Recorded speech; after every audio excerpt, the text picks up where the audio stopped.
রাত ধরে পরীক্ষা দিতে গিয়েছিল, কিন্তু আমার একা যেতে হয়েছে কারণ আমি আমার মাকেও পাশে পাইনি।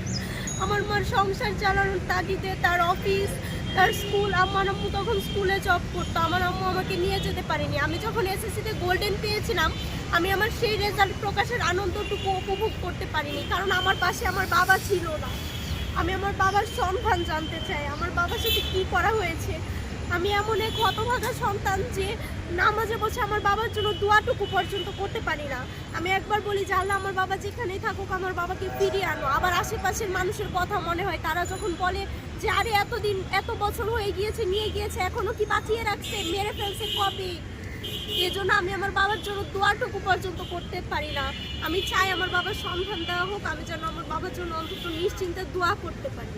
সরকারের কাছে যে আপনি গুম হওয়া প্রত্যেকটি মানুষের সুষ্ঠু তদন্ত হোক, সুষ্ঠু বিচার হোক, যেন আমরা জানতে পারি যে আমার বাবার সন্ধান কি, সে জীবিত নাকি মৃত। আমি আমার ভাইয়ের প্রশ্নের উত্তর দিতে চাই। আমার ভাই যখন আমাকে জিজ্ঞেস করে যে আপু আমার বাবা বেঁচে আছে কিনা, আমি বলতে পারি না তাকে, আমি তার প্রশ্নের উত্তর দিতে পারি না।